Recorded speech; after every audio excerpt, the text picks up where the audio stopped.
Hello and good morning, children. Welcome you all in the third part of the chapter Transfer of Heat, Ushma ka Sancharan.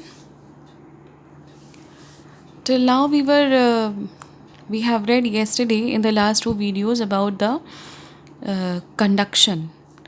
The conduction, what is there in the conduction, what are the two conditions of conduction, how the conduction, where does the conduction occurs.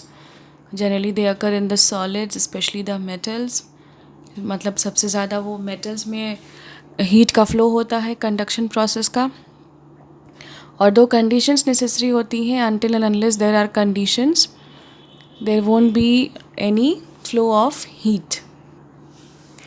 तो today we will be starting our second method, that is the convection यानी कि संवहन. पहले जो था हमने चालन पढ़ा था कंडक्शन. अब हम second method of transfer of heat पढ़ेंगे, दैट इज़ द कन्वेक्शन यानी कि संवहन. So what is there in the definition? What the definition says कि it is the process by which heat is transmitted in liquids and gases by the actual movement of molecules is called convection.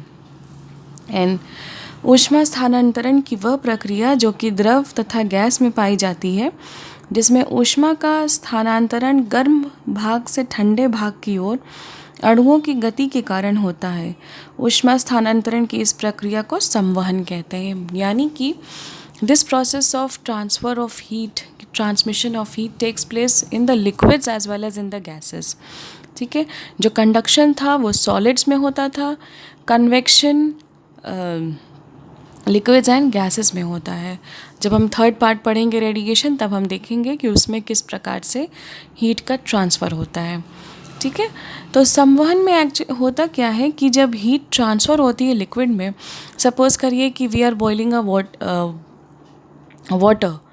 तो जब heat अगर हम water को boil कर रहे हैं, तो अगर गैस पे जब हमने वाटर को बॉईल होने के लिए रखा हुआ है, तो वाटर बॉईल होना कब शुरू होता है? पूरा का पूरा पानी बॉईल होने के लिए सबसे पहले क्या प्रक्रिया होती है कि जहाँ पे फ्लेम है वेसल के नीचे वाली साइड पे, वेसल के बॉटम पे, मतलब वेसल के बॉटम पे जो पानी है वो पहले गर्म होता है. ठीक है, जो वेसल के नीचे बॉटम पे जो बेस पे जो पानी है वो सबसे पहले गर्म होगा. उसके बाद धीरे धीरे क्या होगा कि जो मॉलिक्यूल्स हैं लिक्विड के, जब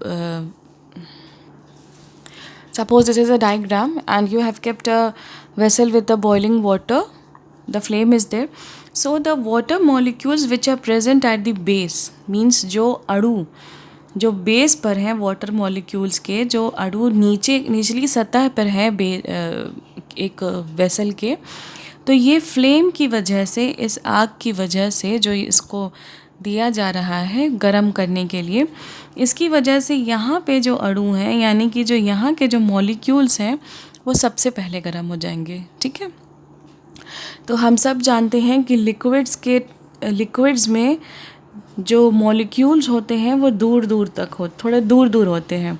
ठीक है, तो जैसे ही उनमें हीट प्रोवाइड करी जाती है जब, तो वो क्या होता है, वो वाइब्रेट होते हैं और वो धीरे धीरे गैस में बदलने लगते हैं. This I have told you earlier also.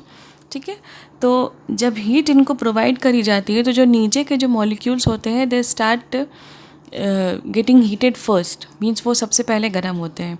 तो जब वो गर्म हो जाते हैं तो वो क्या होता है कि वो गर्म होने के बाद वो मॉलिक्यूल्स जो होते हैं वो ठंडे, मतलब वो लाइट हो जाते हैं, मीन्स लाइट इन वेट हो जाते हैं. जो मॉलिक्यूल्स जो यहाँ बेस पे हैं, जब वो गर्म हो जाते हैं तो वो लाइट वेट हो जाते हैं. और जब वो लाइट वेट हो जाते हैं तो वो धीरे धीरे क्या करने लगते हैं, धीरे धीरे ऊपर की तरफ बढ़ जाते हैं. Means they start getting rising up. वो कोशिश करते हैं कि वो भाप बन जाए, तो धीरे धीरे उनका राइज़ अप होता है. तो धीरे धीरे जब वो राइज़ अप करते हैं, तो ये जो ऊपर के जो मॉलिक्यूल्स हैं जो कि यहाँ पे प्रेजेंट हैं, वो क्या करते हैं, वो धीरे धीरे नीचे आने लगते हैं. ठीक है, तो जब ये ऊपर जा रहा है तो यहाँ जगह खाली हो रही है. तो जो ठंडे मॉलिक्यूल्स हैं ऊपर वाटर के, जो अभी तक हीट नहीं हुए हैं, वो क्या करते हैं, वो जब ये वाले वाटर मॉलिक्यूल्स लाइट वेट होकर के ऊपर की तरफ बढ़ गए, तो यहाँ पे गैपिंग होने लगती है। तो ये ऊपर के जो मॉलिक्यूल्स क्या करते हैं, नीचे आकर के उसकी जगह लेने लगते हैं। ठीक है, तो जब वो आकर के जगह लेने लगते हैं तो फिर धीरे धीरे वो राइज होते हैं। तो फिर जो ठंडे वाले होते हैं वो फिर नीचे आते हैं। तो इस तरह से धीरे धीरे करते करते एक सर्टेन टेम्परेचर आता है, एक सर्टेन टाइम आता है जबकि पूरा का पूरा वाटर जो है बॉईल करने लगता है। तो उस टाइम तक सारे मॉलिक्यूल्स जो होते हैं वाटर के वो पूरी तरह से हीट अप हो चुके रहते हैं, तब जा कर के टेम्परेचर जो वाटर होता है वो बॉईल करने लगता है, खौलने लगता है। ठीक है, सबको समझ में आ गया। तो ये है कन्वेक्शन की प्रोसेस। जब हीट ट्रांसफ़र होता है लिक्विड्स में, ये गैसेस में, तो हीट जो है मीन्स ठंडे लिक्विड के ठंडे भाग गर्म भाग से ठंडे भाग की ओर बढ़ता है। Means it is a movement through which heat is transmitted from the higher temperature of the water molecules to the lower temperature of the water molecules. Is that clear? सबको समझ में आ गया? एक बार फिर से हम ये एक्सप्लेन कर दे रहे हैं कि अगर हम वाटर को बॉयल होने के लिए रखते हैं तो वो जो बेस पे जो वाटर होगा, वाटर उसके मॉलिक्यूल्स इस फ्लेम की वजह से सबसे पहले हीट अप हो जाएंगे। तो जब ये सबसे पहले हीट हो जाएंगे तो ये हीट होने की वजह से ये मॉलिक्यूल्स लाइट वेट हो जाते हैं। And when they become light weighted they start rising up. तो आप सब जानते हैं कि लिक्विड्स के जो मॉलिक्यूल्स होते हैं वो दूर दूर होते हैं। जब उनमें हीट प्रोवाइड करी जाती है तो वो वाइब्रेट होकर के गैस में बदलने लगते हैं। ठीक है, यानी कि वेपर में बदलने लगते हैं। तो वही चीज़ यहाँ पे होती है कि नीचे के जो मॉलिक्यूल्स होते हैं वो हीट होने के बाद लाइट वेट हो जाते हैं and they start getting rising up.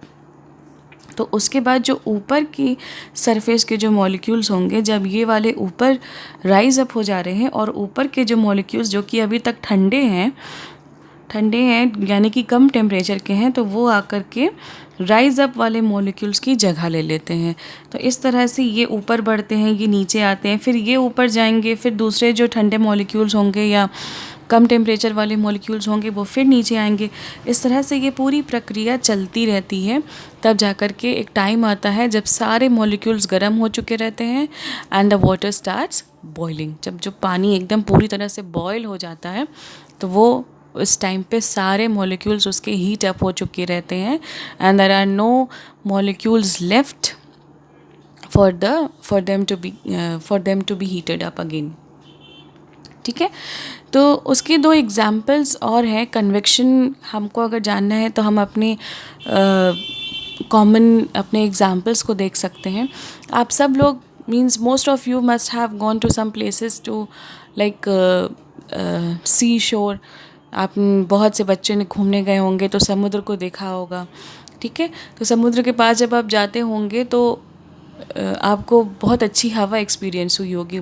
तो उस अच्छी हवा का दो तरह से वहाँ पे अच्छी हवा आपको मिलती है। वहाँ पे होता क्या है, उसके दो कारण हैं, दो उसके कन्वेक्शन करंट हैं, मतलब दो तरह से वहाँ पे हवाएं बहती हैं। Let's see what are the two types. There are two breezes which occur on the seashore. The two breezes are, one is the sea breeze and one is the land breeze. जो sea breeze होता है यानी कि समुद्री हवा, हिंदी में उसे समुद्री हवा कहेंगे, वो हमेशा दिन के टाइम पे होती है। और जो लैंड ब्रीज होता है यानी कि भूमि की हवा, वो हमेशा नाइट टाइम पे होती है, यानी कि रात में पाई जाती है। ठीक है, तो होता क्या है सी ब्रीज में कि दिन के समय में जब सूरज की हीट जो है एकदम पीक पे रहती है, तो जो हमारी लैंड होती है, दिस इज़ द लैंड, ठीक है, and this is the sea part, this is the land part and this is the sea part. ठीक है, तो जो हमारी लैंड पार्ट होती है वो सूरज की गर्मी की वजह से बहुत ज़्यादा हीट हो जाती है, बहुत जल्दी गर्म हो जाती है। आप अगर अभी अपने नॉर्मल अपने घर से बाहर अगर बिना चप्पल के निकलते हैं, बिना स्लीपर पहने निकल जाएं अगर आप बाहर धूप में, तो यू विल फाइंड कि और जो आपकी ज़मीन है वो बहुत ज़्यादा गर्म है और आपके पैर जलने लग जाएंगे। ठीक है, तो वैसे ही समुद्र के पास भी जो लैंड होती है वो ये पूरी रेत होती है यहाँ पे, ठीक है। तो ये समुद्र के पास की जो लैंड होती है, due to the heat of the sun this land gets heated up very quickly, बहुत जल्दी वो गर्म हो जाती है। और जिसकी वजह से जो यहाँ पर जो एयर होती है वो इस लैंड पर से जो एयर उठती है वो इस धूप की वजह से ही, इस लैंड के गर्म होने की वजह से ही हवा में राइज़ होने लगती है, ठीक है। तो जब हवा में वो राइज़ होने लगती है तो वो वेपर में चेंज हो जाती है, अरे सॉरी, जो यहाँ पे एयर होती है वो राइज अप होती है and it just get away. तो उसके बाद क्या होता है, ये जो सी है हमारा, जो हमारे सी के ऊपर जो हवा है वो अब ठंडी हवा है, ठीक है। तो सी पर से उठने वाली जो हवा होती है, समुद्र पर से उठने वाली जो हवा होती है वो ठंडी हवा होती है। तो जैसे ही लैंड के ऊपर से जो एयर गर्म होने की वजह से राइज अप हो गई है, उड़ गई है, तो कूलर एयर जो सी पर से उठ करके आ रही है, यानी कि ठंडी हवा जो समुद्र पर से उठ करके आ रही है, वो जा कर के इस गर्म हवा की जगह ले लेती है, ठीक है।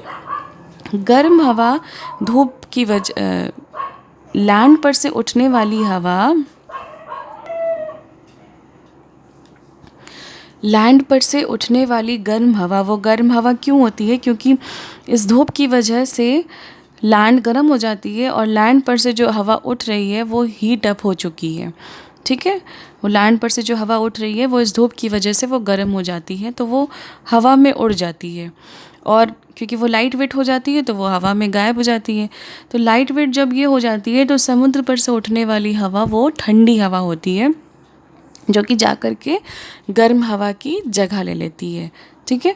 So the warmer air rises up and the cooler air comes and takes the place of the warmer air. This cycle continues the whole day. ये जो साइकिल बना हुआ है ये दिन भर चलता है, ठीक है। And this is known as the sea breeze which occurs in the day time. यानी कि सी ब्रीज उसे कहते हैं जब cooler air from the sea rises up and takes the place of the warmer air which is being rising up from the land. ठंडी हवा समुद्र की तरफ से उठती है और जा कर के गर्म हवा की जगह ले लेती है। तो एकदम इसी का उल्टा होता है land breeze. It's just the opposite of the land sea breeze. एक तो ऑपोजिट है क्योंकि ये दिन में होता है तो ये रात में होता है, वो सी ब्रीज है तो ये लैंड ब्रीज है, ठीक है। यहाँ पे जस्ट द ऑपोजिट होता है। जैसे ही जब धीरे धीरे शाम हो जाती है तो जितनी तेज़ी से लैंड गर्म होती है उतनी ही तेज़ी से लैंड ठंडी भी हो जाती है। It gets cooled up very quickly. So what happens, so जब ये लैंड ठंडी हो जाती है और दिन भर हीट की सन की वजह से ये पानी क्या होता है, समुद्र का पानी वो गर्म हो जाता है, ठीक है। और लैंड जितनी तेज़ी से गर्म होती है उतनी तेज़ी से ठंडी भी हो जाती है। जैसे अगर शाम आती है तो अगर आपका जो बाहर अगर जो आंगन होगा जो धूप की वजह से गर्म हो चुका होगा तो जैसे ही वहाँ पे छाया आती है वो तुरंत ठंडा भी हो जाता है, वो जगह, वो ज़मीन आपकी, ठीक है। तो वैसे ही यहाँ पर भी होता है, जो लैंड होती है जब धूप ख़त्म हो जाती है तो लैंड ठंडी हो जाती है and the whole day it is facing the heat of the sun and so it gets warmer. तो क्या होता है, तो जो जब ये हवा अब गर्म हो चुकी है तो ये क्या होती है, अब ये लाइट वेट हो जाती है क्योंकि ये दिन भर अब हीट अप हुई है तो यहाँ से उठने वाली हवा अब ये गर्म हो चुकी है, ठीक है। तो अब जब ये गर्म हो गई है तो ये राइज अप हो जा रही है और इसकी जगह पे जो cooler air which is rising from the land side it's coming and taking the place of the warmer air, ठीक है। It's is just the opposite of the sea bridge. अभी तक यहाँ पे हो लैंड की तरफ से वार्मर एयर उठ रही थी और कूलर एयर सी की तरफ से उठ रही थी। Now at this time the cooler air is rising from the land side and the warmer air is rising from the sea side, and this cycle continues the whole night time, and again when the daytime comes the land is again heated and the sea breeze starts taking place, ठीक है। तो this is the sea breeze and the land breeze which occurs due to the convection current। यहाँ पे जो convection process है ये convection process को show करता है, ठीक है। If I think I have made clear to you now. So tomorrow we'll be seeing the applications of the convection current आप कुछ और भी एग्जाम्पल्स के थ्रू हम बताएंगे कि कन्वेक्शन क्या है. By this time now I end up my video. Thank you and have a good day.